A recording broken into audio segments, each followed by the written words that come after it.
R Gujarat ન્યૂઝમાં આપનું સ્વાગત છે। ગઈકાલે આર ગુજરાત ન્યૂઝ ઉપર સૌથી પહેલા સચોટ માહિતી આપવામાં આવી હતી। રખિયાલ અમન ચોક ઉપર એક યુવકનું અપહરણ કરવામાં આવ્યું હતું। આ ખબર આર ગુજરાત પર ચાલ્યા પછી પોલીસ તરત જ એક્શનમાં આવી અને આ મામલે ફરિયાદ દાખલ કરી 2 આરોપીઓની ધરપકડ કરી હતી। આર ગુજરાત ન્યૂઝ હંમેશા સચોટ ખબર આપે છે, તો જોતા રહો આર ગુજરાત ન્યૂઝ।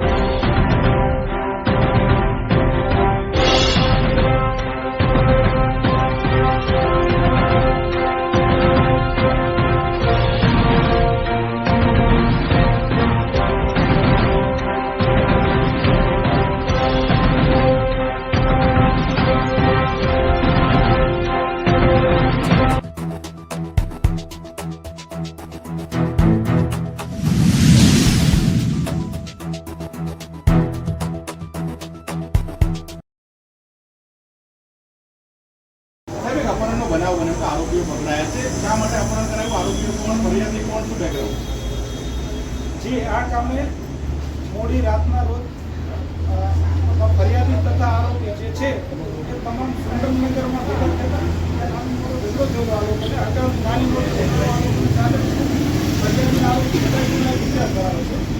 આ કામે ફરિયાદી શ્રી છે અરમાન ઉર્ફે અમન પઠાણ જે સુરેન્દ્રનગર રહે છે। એમના જણાવ્યા પ્રમાણે એ તથા એમના મિત્ર ગરીબનગર હતા ત્યારે સામાવાળા લોકો એની પાસે આવ્યા।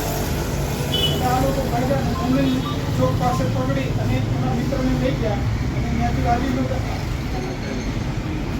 મોરારજી ચોકમાં લઈ ગયા। ત્યાં ડીકા બાજુનો બેંકોના દુકાનો કાકુની માર પછી છોડી દીધા।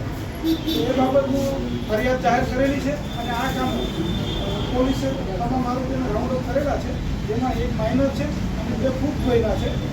ફૂટ કોઈના અરબાદ મિત્ર સુમન ઇસ્તેર અહેમદ અને એક છે નિયત હુસેન। આ તમામ ગુનાહિત ઇતિહાસ ધરાવે છે અને હાલ એની વિરુદ્ધ કાર્યવાહી ચાલુ છે। ઝઘડાના કારણો વિવિધ કારણો સામે આવે છે, પણ હજી એની તપાસ ચાલુ છે કે એક્ઝેક્ટ કારણ શું હતું અને આ લોકો વિરુદ્ધ તમામ વિરુદ્ધ ફરિયાદી અને આરોપીઓ વિરુદ્ધ ઘણા ગુનાઓ દાખલ થયેલા છે।